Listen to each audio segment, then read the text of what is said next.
Good morning and welcome to the Akma General Insurance Agency Daily Dose of Sales Caffeine on Facebook Live. Now, this learning session is brought to you by the Akma Academy, where we share knowledge and skills development for professionals in the insurance industry. Today's topic will be financial planning made easy. And I will be your coach, Banjo Acuna, your trainer for today. Good morning, good morning, good morning. But before we do that, I like to read this psalm, the last psalm from the Bible, Psalm 150. Praise the Lord, praise God in his sanctuary, praise him in his mighty heavens. Praise him for his mighty deeds, praise him according to his excellent greatness. Praise him with trumpet sound, praise him with the lute and harp. Praise him with tambourine and dance. Praise him with the strings and pipe. Praise him with sounding cymbals. Praise him with loud clashing cymbals. And let everything that has breath praise the Lord. Praise the Lord. Let us pray. Father, we just like to thank you for this wonderful Monday morning that you have given us. Oh God, we continue to pray, Lord, and ask to bless the work of our hands. Thank you, Lord, for every opportunity, for every blessing, Lord, that you have purposely made for us. And Father, as we have our time together, may your name be praised, O Lord. This is our prayer in Jesus' mighty name. Amen and amen. All right. Good morning. Good morning. I hope I'm very audible to everybody. We are live today as usual. And our topic is financial planning made easy. Okay. So alam naman natin na very timely ang ating topic for today because maraming clamor na gawin at ulitin natin to para mas maraming merang matutunan. Well, hopefully, I can do this topic on a two-batch or two-module series. Okay, as we have made mention din. At ang kagandahan din nito, marami tayong matututunan and at the same time, marami tayong pwedeng pag-usapan. You know what's good about financial planning, hindi lamang siya yung tipong one set goal and then alam mo na ang lahat. No. Ang topic na ito is much more na talagang mas makita natin yung pinaka essence of really how we can do this on an early basis. Kaya sinasabi natin, hindi naman din siya, ang tawag dito, huli pa rin ang lahat kahit nasa edad na rin tayo. But hopefully we can do this as much as early as we can. All right? So, and let's get to know us. I'm Coach Banjo Acuna. I'm legal management graduate from FEU Fern College, and I have 23 work experience as a professional financial planner. No? And our advocacy is for people to make wise choices today for a better and secure financial tomorrow. And syempre, I belong to ACMA, and we simply make lives better. That's our tagline.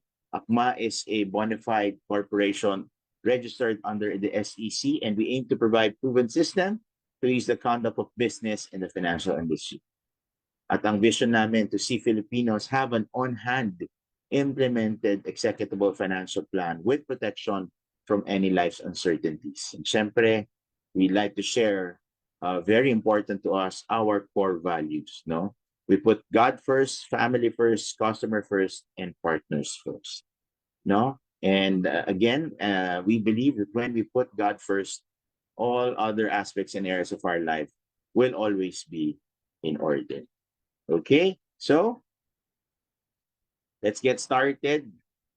No, our topic, financial planning made easy, because we need to start developing good financial habits and planning right now, in order to secure themselves financially in the future.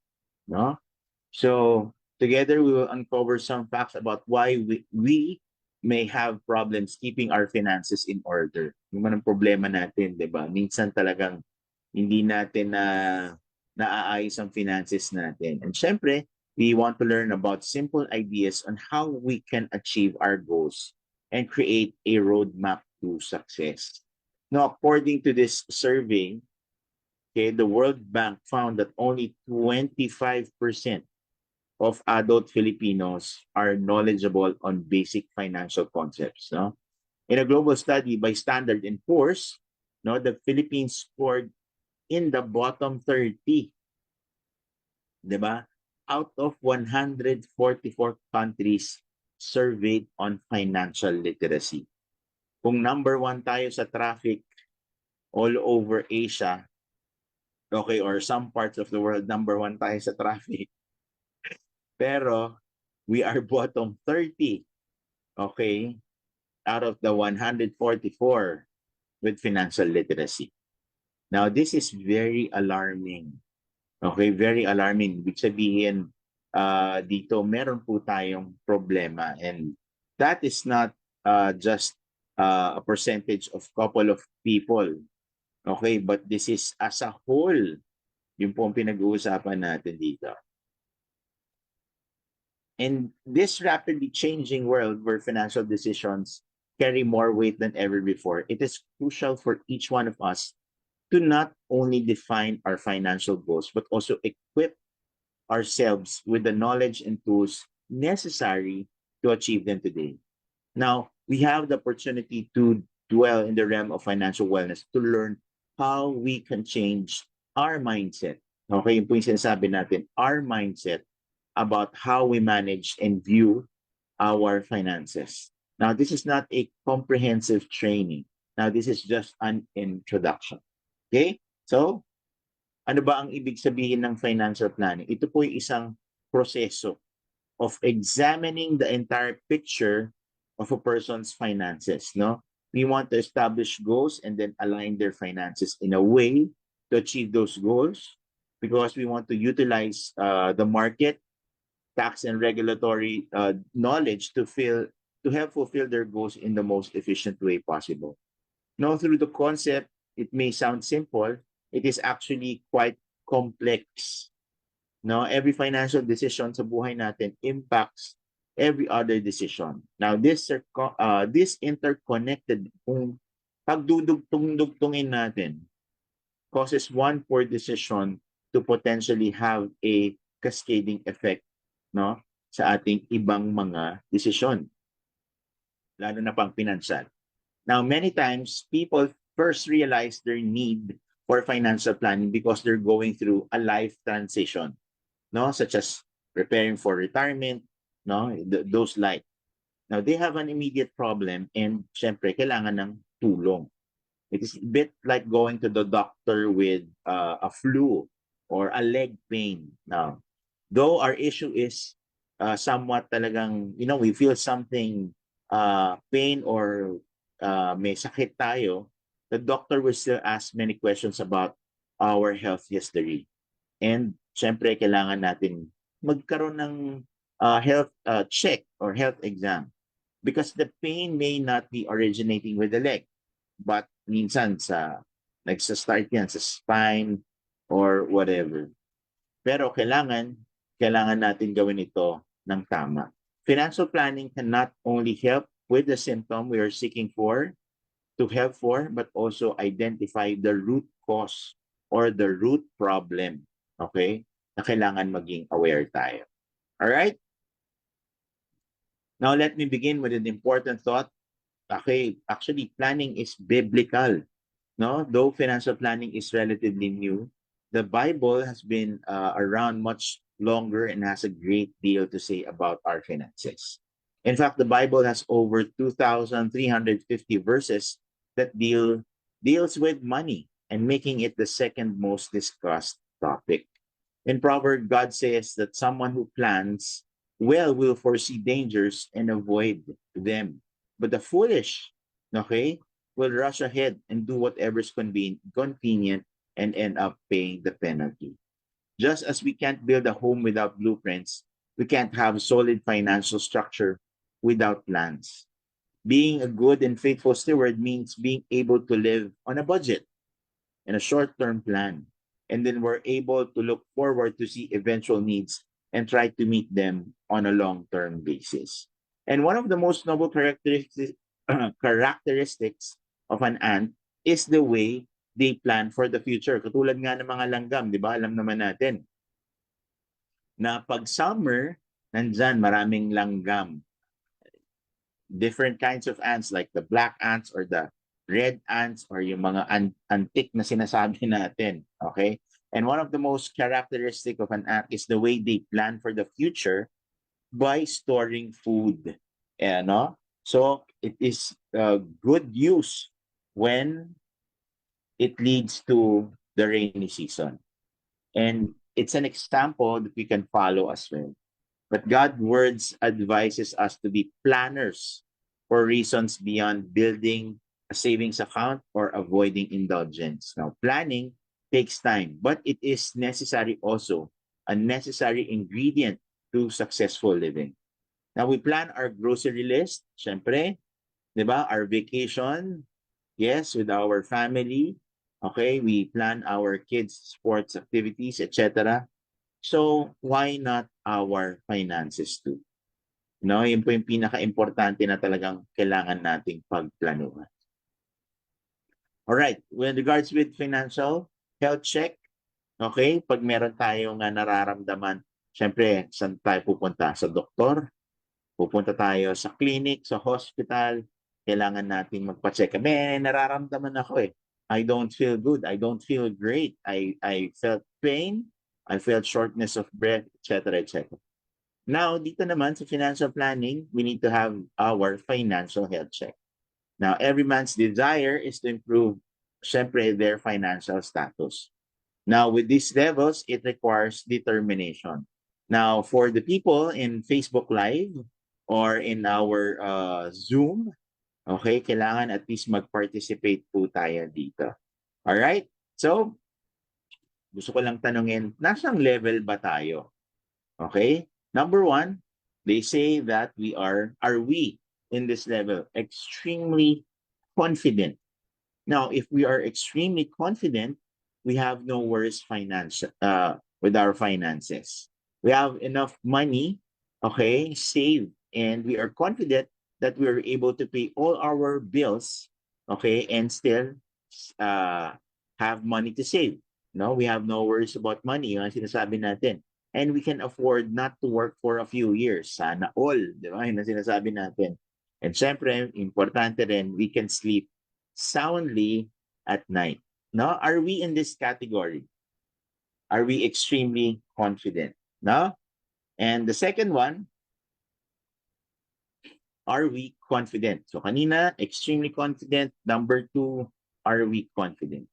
Okay, sabi, if you're confident, you can have some money saved in the bank and are confident to pay also the bills, okay, for the month and still have a few left. And we are not worried, no, yung mga finances natin. We could go on a vacation and buy the stuff we like. We can also go to live. We can also go on a leave for a month. Okay, again, sana all. And we can work to keep our savings intact. So kanina, nakikita natin yung contrast, no? From extremely confident to being confident.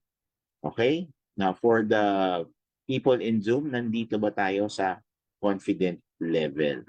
Number three, are we somewhat confident? No, we have some stashed cash for basic emergencies. Meron tayo nun. We have enough money to pay the bills for at least a month and a few left in your wallet. No? Medyo worried lang tayo about big spending and major financial emergencies. Pero kakayanin naman. No? And we have a carefully planned spending. No? And additional expenses. Kaya rin. Pero we can't afford to lose our job.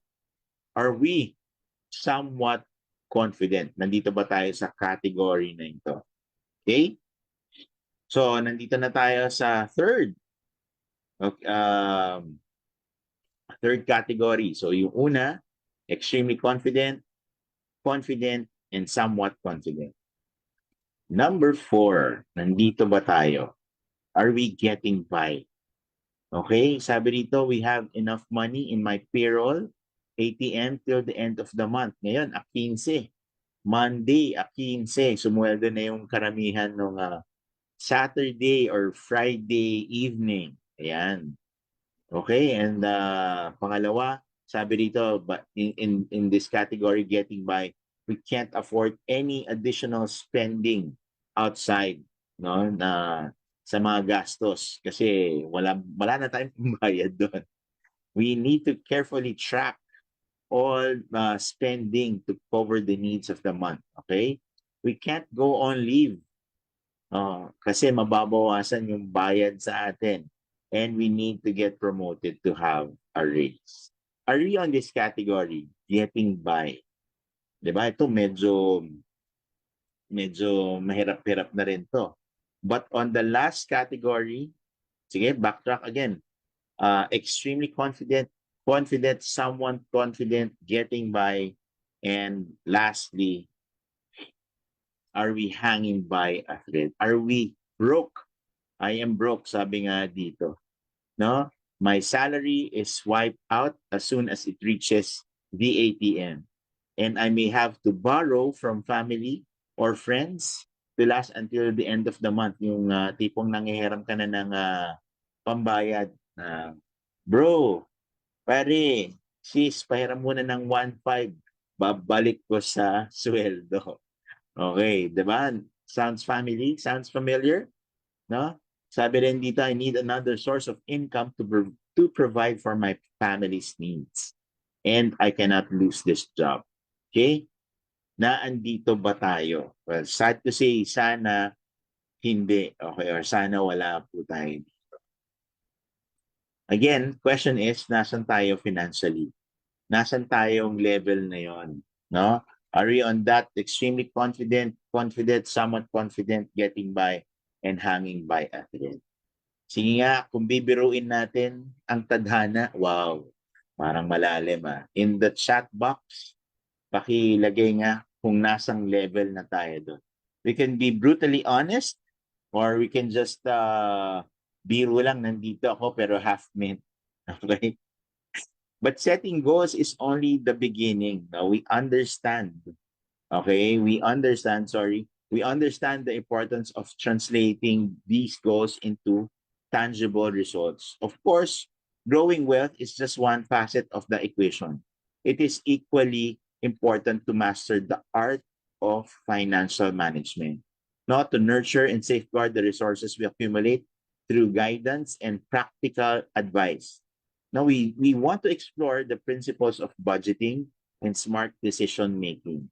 Ang gusto natin is we want to aim and empower everybody to take charge of their financial goals. Pero we must not overlook the importance of protecting what we have worked so hard to build. In an unpredictable world, it is imperative to shield our wealth from unforeseen circumstances. Now, etong module na to na pinag-uusapan natin about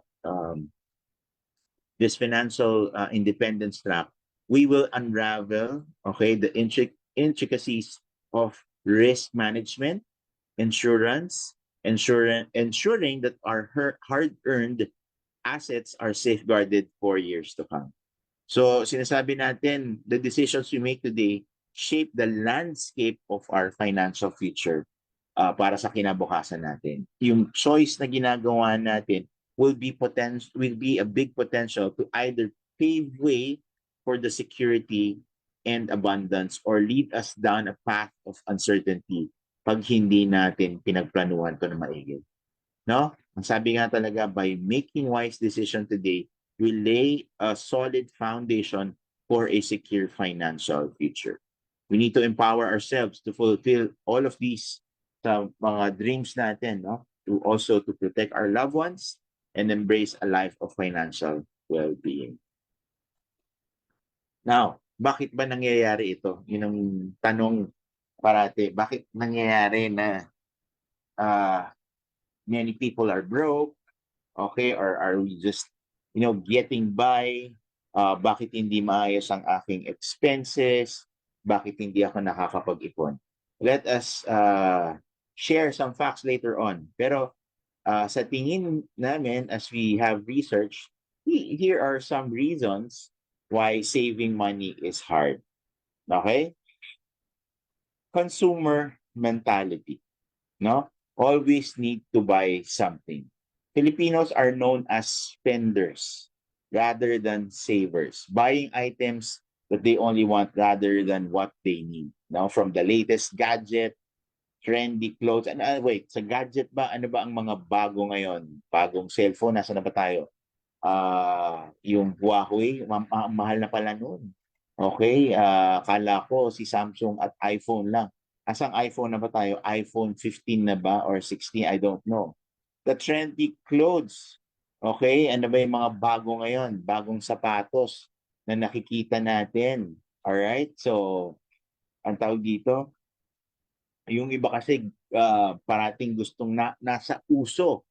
'Di ba? We get hooked on the words na nakalagay is SALE and in bold red letters. No, sale. Yan ang mga gusto ng mga Pilipino. No, gusto natin yung 50% off. Buy one, take one. 75% off. Okay, yan ang mga paborito natin. No? Yung 1, 1, 2, 2, 3, 3, 4, 4, 5, and so on and so forth. Okay, Shopee delivery. I can go on. Okay, ng tuloy-tuloy. Now, here in the Philippines, mall are huge. Ang lalaki ng mga mall natin because people flock to them. Hindi lang tipong nagpapalamig ka sa aircon dahil napakainit sa Pilipinas, pero para mamili. It has become an extension of our living and dining rooms, no? Sunday is a family day, which translates to hearing church and then spend the rest of the weekend in a mall. Mall are where we spend our hard-earned money. Bakit? Bakit kaya? Simple lang, no? For most of us, we work and earn money as we have something to spend. That is the consumer mentality. Next, Filipinos love to celebrate. 'Di ba yung tinatawag nating fiesta culture? Okay, we love festivities. We love to celebrate, and when we celebrate, we spend. Now, we celebrate all sorts of occasions, no? Hindi lang anniversary, kundi pati monthsary. 'Di ba? Ito nga yung alam mo, ang Pilipino gaya-gaya eh.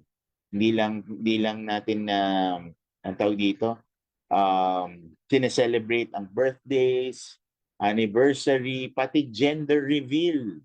Okay, dati wala naman yan, pero ngayon sineselebrate na natin yun. 'Di ba? Pagkatapos niyan, syempre mag-o 1 year old yung baby, we will celebrate it. Every milestone we celebrate. Okay, minsan birthday ng aso o pusa natin, sineselebrate natin. 'Di ba? Actually dito nga lang sa Pilipinas, ang pag-birthday mo, ikaw ang manlilibre. Sa ibang bansa, if it's your birthday, it's your special day. Okay? Maraming manlilibre sa'yo. Dito kabaliktaran. Alaskado ka pa pag di ka nang libre. Okay? So, aside from that, there's this Filipino mindset and doesn't know how to save. Saving doesn't require any certificate. It's just a habit of saving even just a portion of our salary monthly. Okay? Having a commitment to save money will benefit us in the near future. The Filipino mindset, the bahala na mentality, the mamaya na habit, the manyana habit, yan ang Filipino mindset. Okay? And aside from that, the loan mentality. No? The loan mentality. Loans, monthly installment. Di ba? Mahilig tayo sa ganyan. The best thing is to have a list of everything we pay monthly. But if emergency happens, di ba, our loans will be burdened and it will never help us. Okay? So, question, sino ba dito ang naka-experience ng umutang?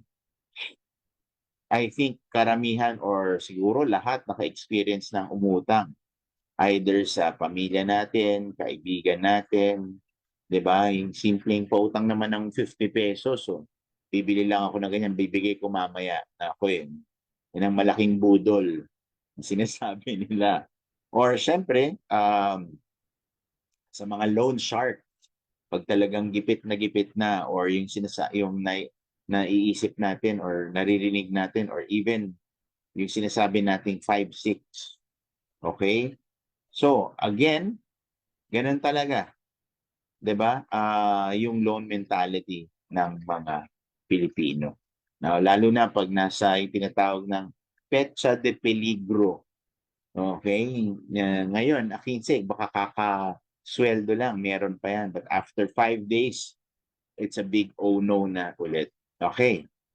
Now, maganda naman sa mga Pilipino is we take pride on our resilience.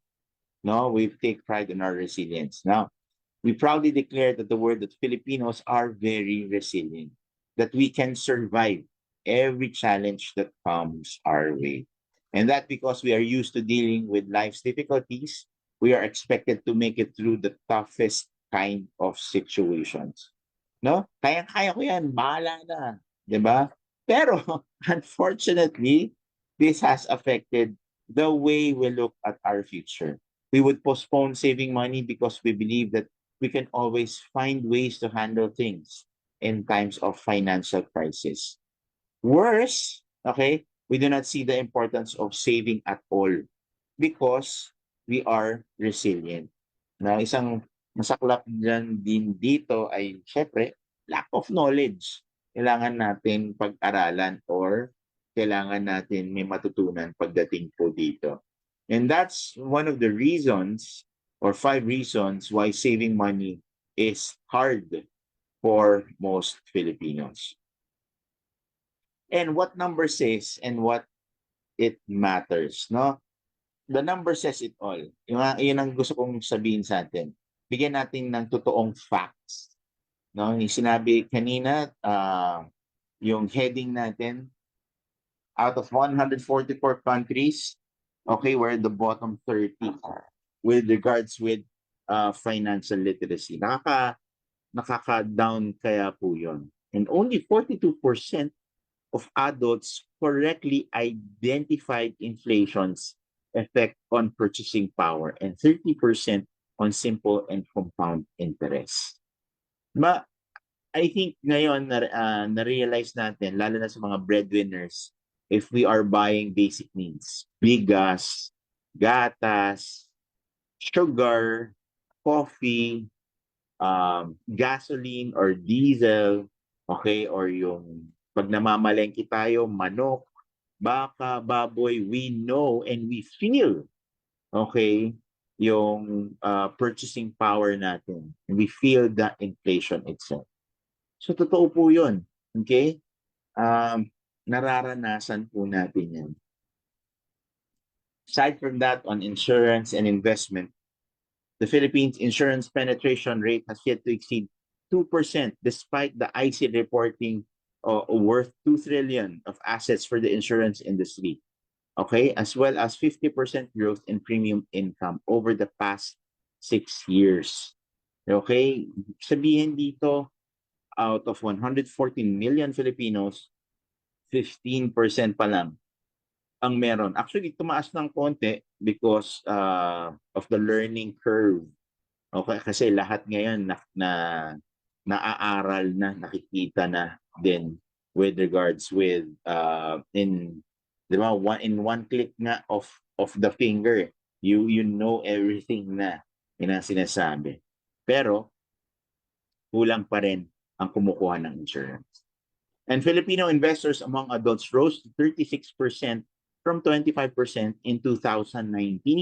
Wala pang pandemic niyan, na only 1% of investors owned stocks. Kumbaga, iilan lang ang meron nito. Bonds, UITF, mutual funds, and other managed investment schemes or products. Iilan lang ang meron pong may alam nito. Kulang kasi tayo sa sa pag-aaral, okay, or pagre-research, okay, for this. Well, aside from that, on borrowing, frauds and scams. Now, borrowing was the main coping mechanism of Filipinos across all financial needs. Okay, followed by use of savings and income. So, sa atin hindi na ang tawag dito, kumbaga yung pagkauso ng pahiram muna, pautang muna, babalik ko rin yan, something like that. Because karamihan, we don't plan on budgeting, on saving, on spending. Kaya tayo pag minsan yung tinatawag na, sad to say, kapit sa patalim, okay, or yung mga sinasabi nating petsa de peligro na, okay, tayo ay naghahanap na ng ating uutangan. Whether it's a loan shark or what we call 5-6, okay, ayokong sabihin yung racist word, okay, baka magalit yung mga kababayan natin. Okay, so yan, di ba? I think lahat tayo dumaan dyan. Or pinakamalapit na pawn shop, okay, that we can pawn our jewelry, our precious watches, or minsan sinasanla yung ORCR ng sasakyan, or ang pinakamalala, ang titulo ng bahay. Okay? Sana hindi po tayo umabot sa ganon. And according to a survey on personal finance conducting during the fourth quarter of 2022 in the Philippines, sabi rito, with 51% of respondents who have experienced digital fraud attempts, okay, were targeted with phishing attacks. So ang sinasabi rito, mahilig po tayong pumatol sa mga scam, sa mga fraud, yung mga kikita ka ng 100%, 200%. Maglagay ka lang ng 5,000 dito, ibabalik ko yan ng 15,000. Ganon. So it's, guys, one good tip, if it's too good to be true, it's a scam. Okay? Sipin natin yan. If it's too good to be true, it is a scam. Let's not be greedy. Okay? Let's not be greedy. Huwag yung tipong para kang tumama ng loto pag yung mga scheme na gano'n. Hindi po. Okay? Kadalasan po ang mga nagbibigay ng matataas na interes, wag po natin patulan po ito. Alright? So, number says it all. Yan ang gusto kong sabihin. And the sad reality of life is, sabi nga nila, just use the word lucky. Now, consider yourself lucky if your bank account has an average daily balance of 5,000 pesos. Why? Because most Filipinos have less than 5,000 pesos in their deposit accounts. Ayokong sabihin na we are a third world country. Okay? Ayokong sabihin po na ganon, pero yun po yung masakit.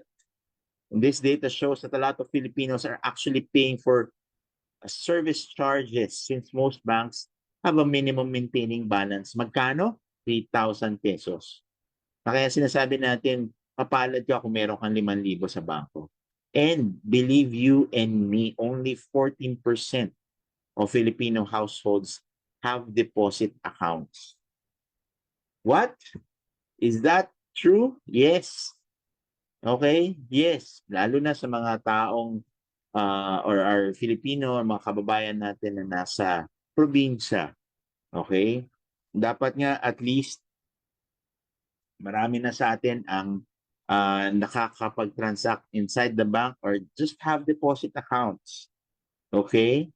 And ang masaklap dito, sabi nga dito, 80%, 86% don't have deposit accounts.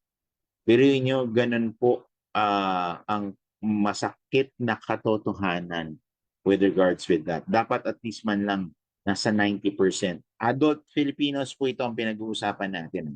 At least na 90%. Konti na lang, yes. Konti na lang. Pero at least sana po merong ganun. No, that's a sad reality of life. And another thing is, yung tinatawag nating sandwich generation. No? The sandwich generation is named so because they're effectively sandwiched between the obligation to care for their aging parents who may be ill, unable to perform various tasks, or in need of financial support.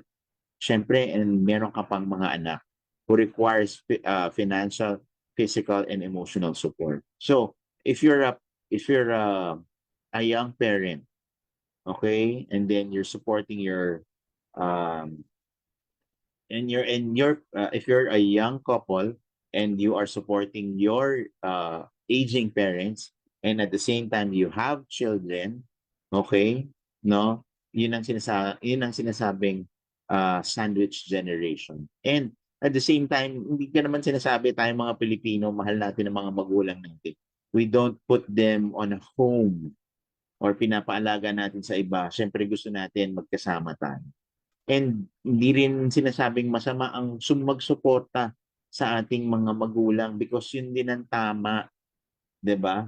Pero ang sinasabi natin, in order for this sandwich generation to stop, okay, at least man lang, okay, tayo po ay mag-prepare na for our own retirement. Okay? Our own retirement. Yun po ang gusto ko sabihin para sa lahat. Okay? To stop this sad reality of life. It needs to stop within us. Okay? So, again, bakit nga ito nangyayari? Bakit nga ito nangyayari? Now, financial stability is just within our reach. Yun ang gusto kong sabihin natin. Okay? It's not too late, okay, to plan for everything. The good news is financial stability is not an elusive dream, but an achievable reality. Okay?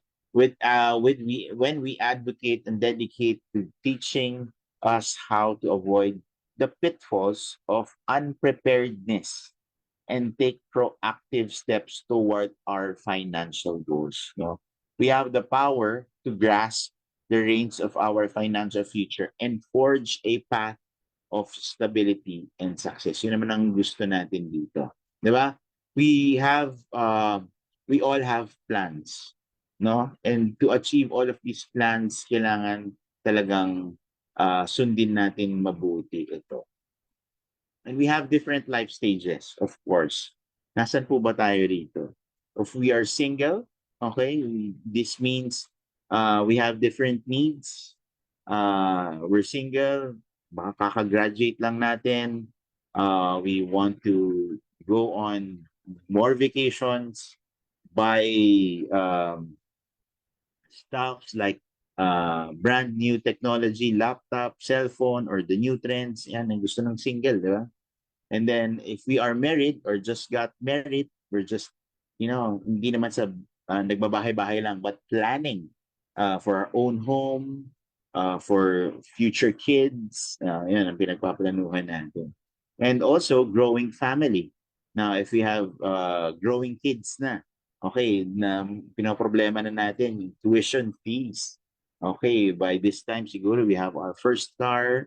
Okay, we just bought our home. And then also after that, we're on our way to retirement. We are empty nesters na. All the kids have are all grown up, nakapag-asawa na, etc., etc. As one starts their life journey, asan ba ang mga priorities natin? No? What are our priorities? 'Di ba? What are we more concerned about? Okay? So, I like to share, okay, to start off, just basic steps that we can do. Okay? 3 steps towards financial planning. If we have set our sights on achieving our goals, then it is the time to take action. When? Kailan? Yes, you heard me right. Today. Okay? Well, again, I present to you 3 powerful steps that can propel us towards meeting these aspirations, these goals. Now, these steps, when embraced with determination and focus, we have the potential to transform our dreams into tangible realities. So let us embark on this journey together as we uncover the roadmap to success and unlock the keys to reaching our goals. Okay? So, I think we can cover siguro yung step 1 and then we'll have the part 2 and 3 sa mga susunod. All right, so let's go with the first objective. First step. The first step is know what you want. The first crucial step is actually meeting our goals and to know again what we want. It is essential to define our aspirations clearly and precisely. By gaining a deep understanding of our desires, we lay the foundation for focused action and align our efforts towards the achievement of our dreams. So, pag in-explore po natin ang self-awareness and we have this clarity on what we're going to embark, no? It can be a transformative journey towards meeting our goals. We have to plan, ladies and gentlemen. Mga kaakma, kailangan po nating magplano mabuti. Okay? First is, again, know what you want. And with that, no, dapat ginagamit din natin itong very powerful tool, okay, about goal setting. Using the SMART way, okay? Know what you want to do with money and know what you want money to do for you is very crucial. Pag sinabi natin goal setting, ito po yung magandang gamitin natin. Alam ko, baka sabihin nyo, Pancho, luma na yan eh.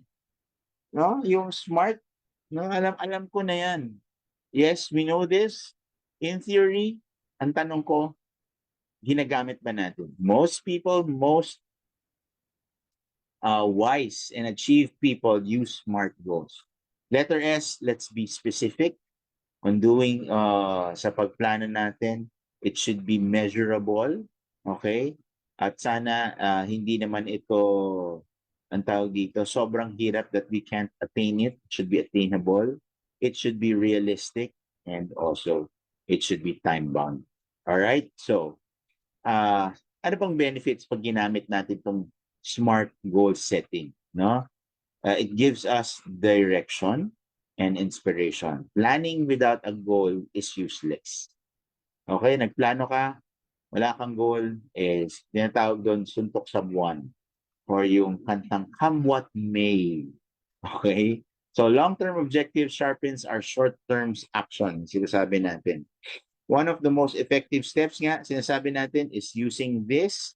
And when we use this SMART goals, we can unlock the path to achieving our aspirations with precision and purpose. Sharing to you guys the short-term, mid-term, long-term goals. Now, the short-term can be a goal that we can do from 3 months, 6 months to 12 months or 1 year. Yung mga short-term goals. So, ganun lamang po kaikli. Actually, mabilis lamang po yun, di ba? Pero ano ba yung pwede natin pagplanuhan when doing short-term goals? Aside from that, the mid-term goals or yung 1 year to 5 years. Okay, yan po yung mid-term financial goals. Okay, and then last, yung long-term. Ibig sabihin, 6 years and more and into the future. Ano ba pwede nating ipagplano when it comes to short-term goals? Okay, palagay natin, we want to travel. Okay, and fund our travel. Sabihin, kunyari, we want to go, kunyari, you're a young couple, wala pa kayong anak or meron pa kayong maliit na bulinggit and you want to bring your family or your spouse to, sabihin natin, Japan. Okay? 1 week vacation. Siyempre, may gastos doon. Magkano ba ang kailangan nating gastusin? So we're gonna write it down. How much? Pagpalagay natin, just an example, sabihin natin 2 nights, 3 days, baka sabihin natin bitin, pero yun lang ang kaya eh. Sabihin natin, ang gastos doon, 100,000. Kumbaga, meron ka nakuhang seat sale, meron kong nakuhang tutulugan ninyo, okay? So, at the same time, yung ang pinakagastos na is syempre yung kain and shopping. Alright? So, di ba? Because aside from that, we'll be specific. We want to have that 1 week vacation, Japan. Ang sasakyan natin, Cebu Pacific. Okay, we want to be there by, sabihin natin, April by this year. Okay, because we want to see the cherry blossom, something like that. So, and then, may time, using the smart, okay, nakikita mo na, oh, specific yung pagpaplano mo. Okay, attainable siya. Okay, time-bound siya. Di ba? Sa nakikita natin. So, dapat po ganun. Aside from that, sabihin natin example for a midterm, okay, we want to buy a brand new car. Okay, dahil sobrang tagal na nitong kotse mo na to na baka abutan ka na ng major gastos. So, ibenta mo na. Okay? So, but at the same time, we want to buy a brand new car. Gagawin natin ulit ang smart goals. Diba? Sabihin natin, I want a white, example na lang dito, a white automatic Ford Raptor with a budget of around, sabihin natin, 1.8 to 2 million, and I want it by, sabihin natin, by June 2025. Okay? So, sabihin natin, kaya pa ba natin pag-ipunan yon? We will check our finances, our budgeting. But again, it should be specific. Okay? It should be attainable. Okay? It should be time bound. Okay? Realistic ba na ito ang gusto natin? Kasi nga, baka kaya mo lang views. Okay, nothing wrong with that, pero ang sinasabi natin, syempre baka ang sinasabi natin, I want to have a an SUV, big SUV tuloy, an SUV. So again, pinagpaplanuhan yan. Next would be long term. Ano bang magandang example for a long term goal? Pagpalagay natin, I want to have my own house. Okay, where? In Antipolo. Okay. Na merong garden. Okay. Na merong, it's a 2-story, 2 garage. Okay. Kulay puti. Okay. Kaya natin is pagpalagay natin na 8 million to 10 million. Okay. And yung long term na to, by sabihin natin, I can do this by 6 years. So, pinagpaplanuhan natin. Right now, I am just renting, but in the long-term basis, I want that. Okay, paano natin gagawin yan? Kailangan ba natin kumuha ng loan? Magkano ang kailangan natin i-down? Sino ang kakausapin natin na architect, engineer, contractor, etc., etc. Now, ito yung mga kailangan nating pag-isipan. No? Yung sinasabi natin kanina, if we only have money and at the same time we don't plan for a goal, ang pera natin masastop. We should have a goal or a plan sa mga future needs at wants din natin. All right? So, we should have we should have big dreams sa buhay natin, no? Minsan, Coach Banjo, hindi naman talaga ako mapagplano eh. Okay, come what may, basta darating at darating din 'yan. You know, it's best that we should set goals, have our dreams a reality, and syempre we should take action. A big, hairy, audacious goal is really compelling. Long-term goal that is intriguing enough to inspire us to move forward to reach our dream. Sabi nga ni Ellen Johnson, a president of Libya, once said, if your dreams do not scare you, they are not big enough. The size of your dreams must always exceed your current capacity to achieve them. If our dreams do not scare us, they're not big enough. Okay, yun yung gusto nating sabihin sa sarili natin. But keep in mind that fear can result in a lack of confidence. If we want our dreams to come true, we have to start working on it. And our actions define our strategy and define our success. All right. I'd just like to share this short goal setting, okay, with regards with our smart goal, okay. So, gusto ko lang i-share ito para sa atin. Para at least makita lang naman natin just a sample. Alam ko sobrang simple lang nito, but it can also work for us. You can use your Excel file, okay, in your laptop, tablets, or even in your phone, or you can have your old school notebook para po dito. Okay? So for your short-term goals, 6 to 12 months, ano kaya ang pwede nating i-goals personally? Okay? For midterm goals, 2 to 5 years. Ano kaya? And our long-term goals, 6 years and above. Pwede nyo rin gayahin yun. I want to have a vacation in Japan, Boracay, with my family, Hong Kong, Singapore. Basic lang muna. Or even pumunta ka sa Europe or something like that. That could be a short-term goal. Okay? Then midterm goal, yeah, buying a car or even buying a laptop or cellphone na talagang gustong-gusto mo, you can do that. And what is your long-term goals? Okay? It should have a target. May target po yan. Smart, di ba? Smart, kailangan natin. Let's be specific. And then it should be measurable. Ano ba yan? Goals, magkano? May target date tayo. Kailan yan? This year, next year, the following year, 5 years to come? Okay? What are our priorities? Is it A, critical? B, is it a need? C, is it just a want? Okay? So dito walang prejudice dito, no? You can do whatever goals that you want to target and plan it. Okay? Then after that, current savings toward goal, meron na ba tayong na simulan? Kunyari, wala pa or meron. Coach Banzo, 1.5, naglagay ako para sa goal na to. Great. Di ba? Maganda yon. And next column, yung sinasabi nating magkano ang kaya nating i-save on a weekly basis or on a monthly basis. Di ba? Yun ang kagandahan nun. No? So, at least, ang pinag-uusapan po natin, now, I don't want to time it, but at the same time, okay, it's much more of doing this towards our reality. All right. So, like to stop there for now. So maraming salamat for being here together with me.